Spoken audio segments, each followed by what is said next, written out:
The rules that make improv scenes work are the same rules that make leadership work, because most of leadership happens without a script.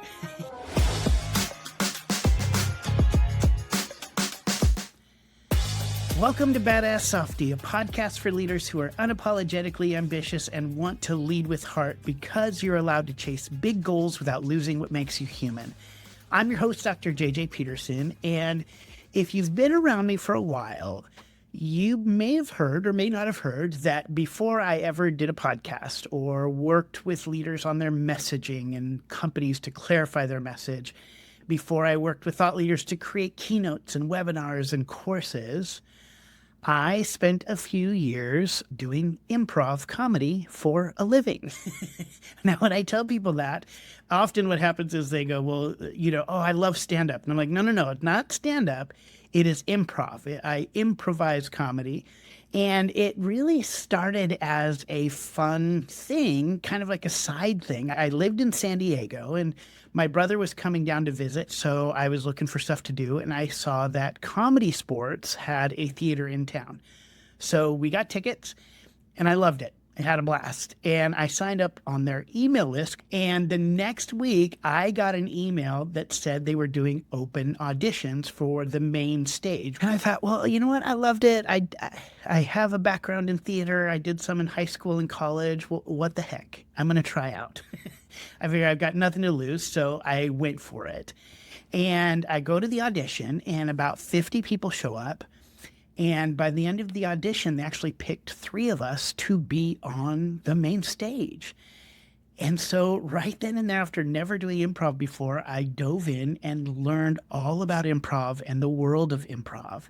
And I did that for a little while there. And then a few years later, I left San Diego and left Comedy Sports. And I was speaking at a conference, and I met these guys who were touring as a group. And one of the members was leaving. And so they asked me if I'd be willing to audition. And once again, I auditioned and I made it. And I ended up touring with 2 other guys for about 3.5 years. Now, here's the thing that most people don't understand about improv comedy is even though it is all made up, which it is, and even though you don't know what's going to happen from night to night, which you don't, it's not just chaos.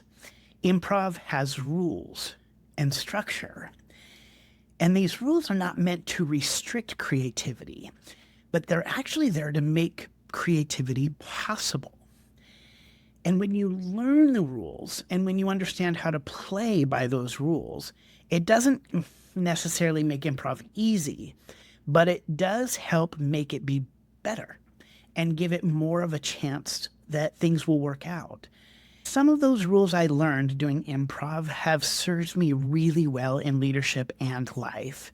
And the longer I've led teams and I've taught leaders, the more I've realized there's kind of something surprising there, that the rules that make improv scenes work are the same rules that make leadership work. Because most of leadership happens without a script.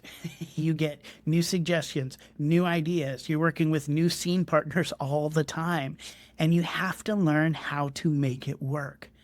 So today, I want to share rules from the improv world and what they have taught me about how to lead well, especially when things feel uncertain or messy. So here they are. Rule 1. The yes and rule. Now, this is probably the most famous rule of improv, and it's called yes and. You've probably heard of it. But in my opinion, it's really often misunderstood. Because yes and, it's not just about agreeing with everything that a scene partner says. That's part of it. But more than that, it's about refusing to shut things down. In improv, when somebody offers you something, they're not just giving you a line. They're giving you something to build on. And if I'm in a scene, for instance, and my partner comes up and says, are we really robbing a bank in this clown makeup? And I say, no, I'm not wearing that clown makeup. Why do you think that? That scene goes nowhere. If I just say no, it's done. It's not just done for me, but my partner feels stupid. They feel exposed. They don't know what to do, and they're stuck trying to fix what I just collapsed. But if they say, are we really robbing this bank in clown costume? And I go, yes, but the squeaky shoes may have been a bad idea. Well, now we have something. We can build on it. And it's not because it's brilliant or incredibly hilarious, but it's because it gives the scene somewhere to go. And leadership works that same way. When leaders shut down ideas too quickly and immediately go to no, it doesn't just stop the idea, it teaches people to not offer the next one. Yes, and in leadership sounds like, okay, that's interesting, and here's what we could try. Or, I see what you're pointing at. Let's build on that. Or even, that's not the final answer, but it might lead us somewhere useful. Not every idea survives, and honestly, not every idea really deserves to. But every idea deserves a little bit of oxygen before it gets evaluated. Yes, and it's how leaders keep possibility alive long enough to see what it can become. I think yes and mentality is really one of the most powerful things that I have taken away from the rules of improv that I apply to leadership every day. The second thing, and this is really this, you've probably seen this show up a little bit in the different podcast episodes, but the second rule that I take away from improv is have a point of view. Now, in improv, if someone asks you, what are you doing? And you say, nothing, the scene dies. Or if you say something kind of vague, like if you say, they go, what are you doing? You go, traveling. The scene can kind of limp along, but it's not going to go anywhere. But if somebody goes, what are you doing? And you say, getting ready to go to the moon. Okay, now we have something to build on. The best improvisers, it's not because it's dramatic. They offer suggestions that are specific. That is really what the power is in this rule. It's the idea that you show up with something specific and a point of view, and that's what moves people forward. Tina Fey talks a little bit about this in her rules of improv, where she talks about making statements. She said, don't ask questions, make statements. Make statements means you are adding new information, defining the who, what, and where of the scene, and that contributes to the solution of the story. So what I've learned in improv and in leadership is that showing up with a point of view helps people keep moving. Now, I hold it loosely because my ideas may not be the best or the perfect direction, but when I show up with a perspective and a point of view, it gives people something to go off of. And teams will often stall because leaders offer nothing concrete to respond to. Vague leadership sounds like, well, what do you all think? Over and over and over, and not actually coming to any conclusions. Or vague encouragement like, hey guys, we're going to have the best year ever. It's going to be a great year. Or vague feedback like, you know what? We just need to do better. That doesn't work. Having a point of view starts with collaboration. It's not you coming in and just demanding your point of view be seen. But it starts by saying things like, this is what I see, or this is what I believe. Now let's build together. People cannot collaborate with fog. You need to be clear in the perspective you're bringing to the table. Rule 3 from improv that's really helped me out, I would say, is there are no mistakes, only opportunities.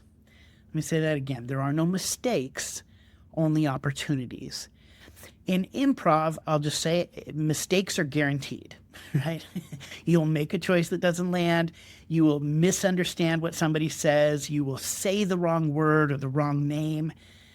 The skill is not to avoid mistakes. The skill is what to do next. The only real mistake in improv is panicking when something goes wrong. Some of the funniest moments on stage come from performers breaking or just laughing at themselves. I mean, think about Saturday Night Live. Some of the most memorable sketches are the ones where people broke. And those are technically mistakes, but they were also magic. I mean, think about Debbie Downer with everybody just cracking up all the time. That is a magical sketch that people talk about for years. Here's the thing. If you're always afraid of making mistakes, you're always going to be afraid of taking risks. You may never strike out, but you're never going to hit a home run either. Sorry for mixing metaphors of sports and theater, but in improv, when a mistake happens, you take it and you run with it. You learn from it. You let the scene grow into something unexpected. That doesn't mean you aim to mess up. It means that when mistakes show up, and they will, you treat them as raw material instead of failure. And the leadership lesson here really just writes itself. Most people don't actually fear failure. They fear humiliation. They fear shame. They fear what happens when something doesn't work and the room or their coworkers become cold. The best leaders I know don't rush to assign blame. They slow the moment down and say, okay, what do we do with this now? They preserve dignity in the moment. And when dignity is intact, people can stay creative. They stay brave. They stay engaged. That's when people take big swings. That's when collaboration actually happens. Now, when I go into a company to help them clarify their message or improve their marketing, I can honestly tell within the first 10 minutes how our time together is going to go. Is this going to be something where we create good magic, or is it something where it's going to be frustrating and hard the whole time? I mean, I've been doing this for 11 years, and it works almost every time. Honestly, every time I go in with a company, we create magic. Except when the team is dysfunctional. And I can feel it immediately when I walk into the room. People are guarded. Ideas are cautious. Nobody wants to go first. They're all deferring to somebody else, typically the leader in the room. Everybody is afraid of saying something wrong.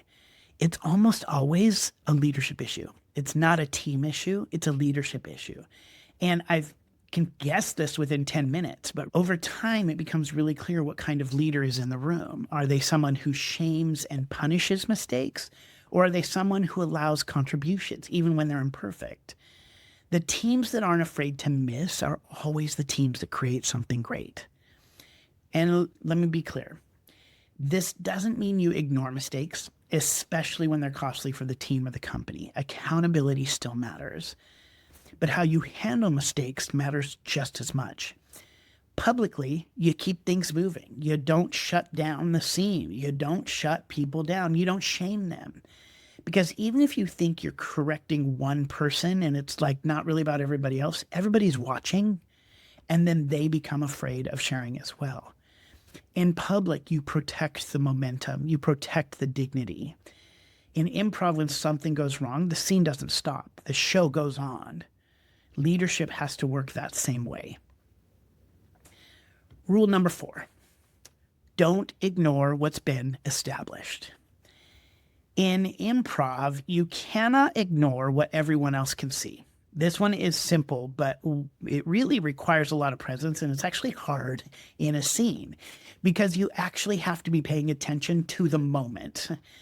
If somebody comes on stage and establishes that there's a door in the scene, like they open up a door and then close it behind them, you don't then get to walk on stage and just walk through that space like the door isn't there. That will break the scene. The audience will check out. Trust is gone.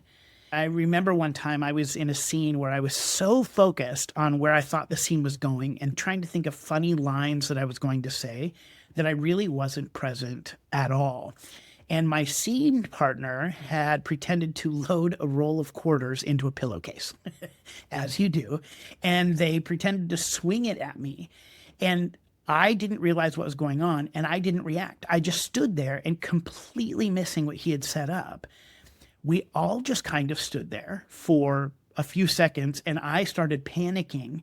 Luckily, he saved the scene, and he turned the whole thing into a bit about how I must be a superhero because I had a jaw of steel that wouldn't move with a roll of quarters, and he was there to unmask me, and this was all on purpose. And it ended up being this great scene.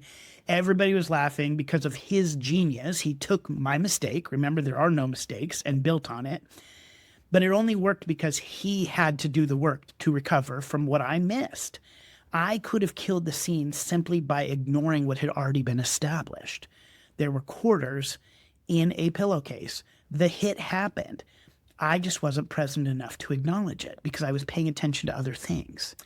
I've had to learn this lesson in leadership the hard way. You can't lead people forward by pretending reality is different than it is. If there's tension in the room, if something has failed, if people are tired or the plan has had to change 20 times, ignoring it does not make you optimistic. It makes you unbelievable, especially when everybody else can see it. There have been so many times where I show up trying to put on a brave face or rally the troops with hype, not acknowledging that things aren't going well. That doesn't work. You don't need to start from the ground up and rebuild everything. You have to start from naming the reality. Naming reality isn't negativity, it's leadership. That's how you need to show up. If something exists that everybody else can see, acknowledge the reality and build the scene from there. The last two rules that I want to talk about are actually pretty simple, but for me have been really profound in how I want to show up as a leader. Rule 5 is make the other person look great. In improv, the fastest way to kill a scene is to try to be the star, to try to win the scene. Improv is not about winning. The best scenes happen when everybody is focused on making everyone else look good. Because by supporting your scene partner rather than trying to be funny yourself, you create a stronger, more collaborative, and ultimately funnier scene. And leadership's the same way. It's not about performance. It's about partnership. If you want to know how secure a leader is, watch who gets the credit when things go right. Strong leaders share the spotlight. They protect people when things go wrong and give them the win when things go right. Power grows when it is shared. I believe with my whole heart that when you share the wins and share the glory and share the praise with everybody else, and you make other people look good, everybody wins. And the last rule is lose yourself in the play. This is something that I really had to learn in improv because there's a lot of pressure when you show up on stage and you're trying to be funny. So there's a lot of times we were in rooms with thousands of people. They had flown us in. People had paid money for tickets to be there. We were opening up for maybe a huge act. We were doing all these things that felt like a lot of pressure. And I often had to remind myself, which sounds kind of crazy, but comedy is supposed to be fun. Comedy is fun. There were times, I'm not kidding, where I would almost throw up before walking out on stage. And I'd done this for a long time. I put so much pressure. But the best improv really happens when you stop thinking about how you're doing or how people are going to receive it, and you just start having fun. The moment you start monitoring yourself, asking, am I funny? Or did that land? Or do I look good right now? The scene tightens up. But when you forget about yourself and you stop trying to be impressive and just play with the people that are in front of you, play with your scene partners, play with the suggestions, the scene gets lighter and more fun.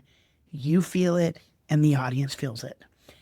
Everything starts to move again. And I can't tell you how many times I would get suggestions from the audience that were things like, maybe that could feel very embarrassing, or I thought, oh, this is going to be too hard or too weird, or I shouldn't do it. And I would start to get self-conscious. I'd get suggestions like I'd say, hey, give me something to wear. And people would be like, Speedo or tutu. I'm like, okay, I guess that's what I'm doing tonight.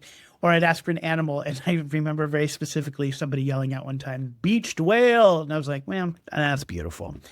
Or, I'd ask for a bad habit, and people would be like, picking your nose. So I'd have to walk around on stage picking my nose. None of these things are flattering for me. But if I got it in my head, or worse, I started turning down all the suggestions the audience were giving, because they were playing too, right? Like they were a part of the scene by offering suggestions. But if I got embarrassed by those suggestions, started shutting down their play, nobody's having fun, me or the audience. Leadership has the same problem. Some of the most exhausting leaders I know, they're not unkind or incompetent. They just take themselves too seriously. They're busy managing how they're coming across instead of actually just being in the room and having fun with the people in the room. The thing is, leadership doesn't need more performance. It needs less self-consciousness.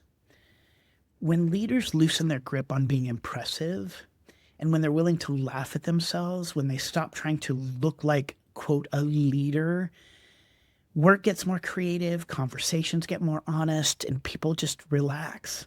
And it's not because things are not important. In fact, it's not just about being silly or goofy all the time. But when leadership feels less like a role you're playing and something you're trying to win at, and you can actually step in the room and have fun, you allow other people to play, and it's more likely that you're going to build something great.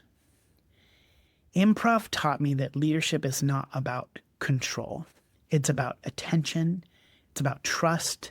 It's about generosity and fun. Leadership can be fun. Most leadership happens without a script, and I really believe that maybe the goal is not to control the scene, but to stay in it long enough to build something meaningful together. Maybe the real question is not, do I have all the answers? But maybe the question is, am I playing well? These are just a few things that I learned from the improv world that have helped me in leadership. And there are, so many other lessons that I could bring to the table. But I hope that these challenge you to be able to be more creative and more fun and create great work with your teams. So let me leave you with this. May you say yes a little faster and no a little later, long enough to see what might surprise you. May you bring something specific to the room, even if it's imperfect. May you miss without flinching and laugh when things wobble and keep the scene moving when it gets awkward. And when there's no script, no clean ending, and no guarantee it will all work, may you stay in the game, play with your heart, and remember that leadership at its best is something you get to enjoy. Because we believe you can be both ambitious and kind, fun and driven, powerful and deeply human. Your leadership can inspire, your success can have soul, and your ambition can make space for everyone. That's why you're a badass softie. We'll see you next week. Thanks for listening. Follow and subscribe so you don't miss an episode. BadassSoftie.com is crafted by Fruitful Design and Strategy.